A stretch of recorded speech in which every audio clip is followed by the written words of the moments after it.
Hello and welcome to part 2 of my little video series here on radionics and using sigils for manifesting.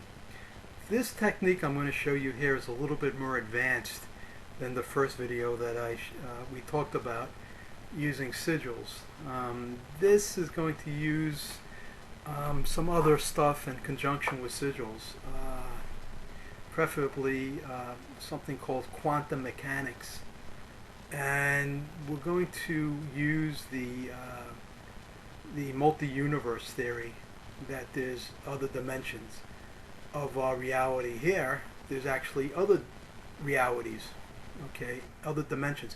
We're not talking about other worlds, we're talking about other dimensions that take up the same space that we're in now.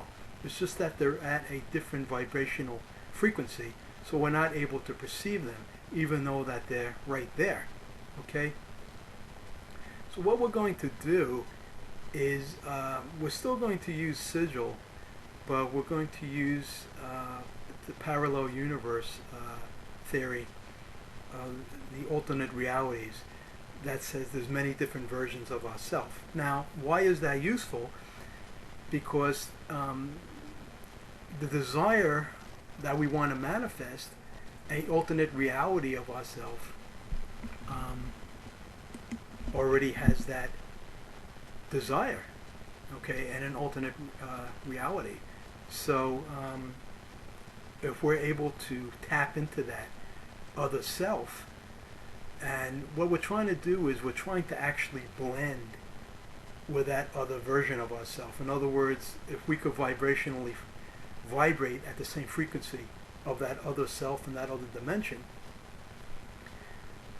then we have a really good chance of obtaining what we want to manifest, because that other version of ourselves already has it. Okay, so let's get started. Let me show you how I do it using my radionic machine. And the radionic machine of choice I'm going to use for this operation is the Psychotronic Pro Ultra Plus machine. Many of you are familiar with it. It's a good unit. It has 2 energy delivery systems, has a electronic amplifier module built in with a transmitting antenna, and it has a orgon E-block that has the scalar wave coil inside that pulsates the block, so it provides a constant source of etheric energy.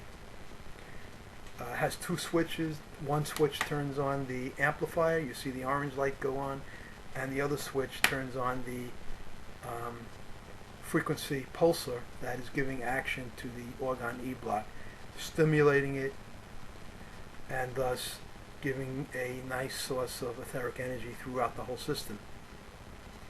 Alright, now again we're going to use our sigil.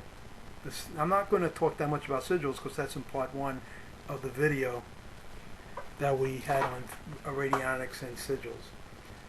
The sigil, of course, is a pictorial representation of your desire, and what I do is I put that on the energy sending plate. Okay, so that's on the energy sending plate, or the remedy plate. Now I want to take a tuning for that. And the tuning is simply a numerical representation, an access code. An access code, we're going to tap into the vibrational signature. Now, the only difference is I'm not tapping in the vibrational signature of the sigil. We're going to leave that alone. It's going to stay on the plate.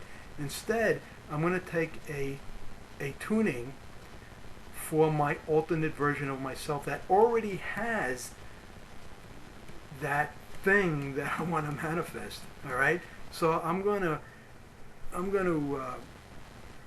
do that. So what I do, how I do it, is I'm point A in this reality, and my alternate version of myself is point B. Okay, so I take my hand.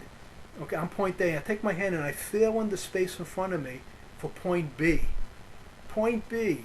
All right, and I might feel warmth, I might feel a pressure, I might feel a pull, and whatever I feel, and it doesn't matter. I mean, everybody's different. And again, we're using our imagination. We're using the holographic brain. the right side of our brain, the imaginative, creative part. Okay, so we're not making this a math problem. We're not using we don't want to use the left side. We don't want to make this analytical. Okay, we're making this creative. We're using the holographic part of our brain. Okay, so I'm going here, my hand in space. Okay, oh, I feel a pressure, and then I'm imagining that I'm seeing my alternate version. I'm observing. Simply observe.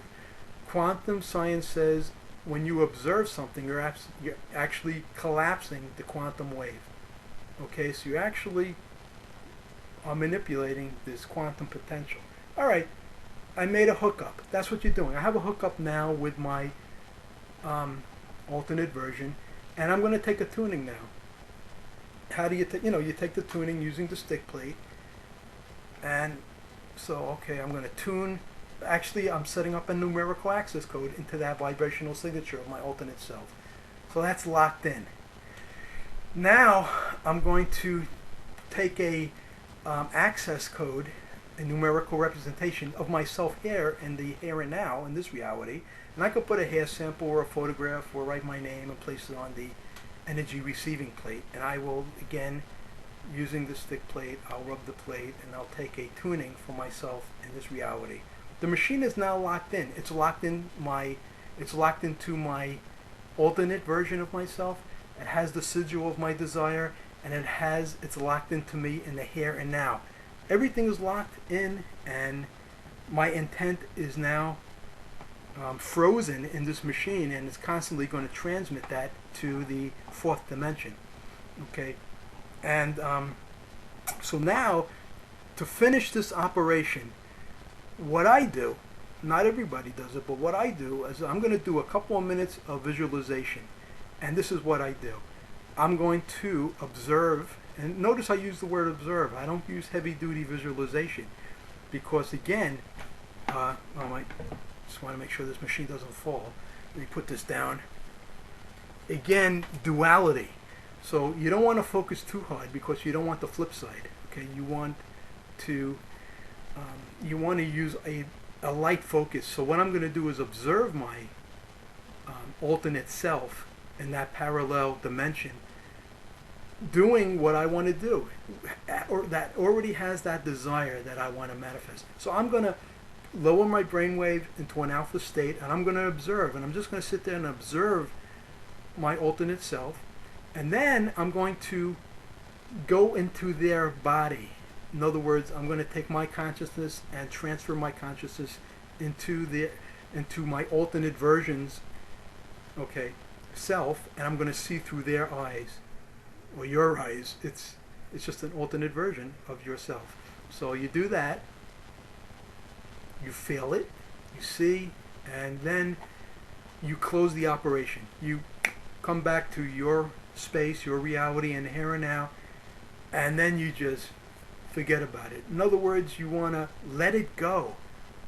Just think of something else and just walk away. You let the machine run. I'll let the machine run for no longer than 30 minutes. Okay? And then, I'll close the machine down, and that'll be it. And as far as, how many times should I repeat the operation? Again, it's a lot of experimentation. I'll usually repeat it every couple of days. Again, you want to stay away from duality. There's night and there's day. There's always the flip side. So you want to gentle focus and playfulness. That's the key. You don't want to turn this into an analytical math problem. You want to have fun with it. So that's a little bit more advanced technique on using sigils with quantum mechanics. Folks, it's been a pleasure talking to you. Our website is metaphysicalradionics.com, and we have another website called metaphysical-tools.com. Thank you for watching. I appreciate it.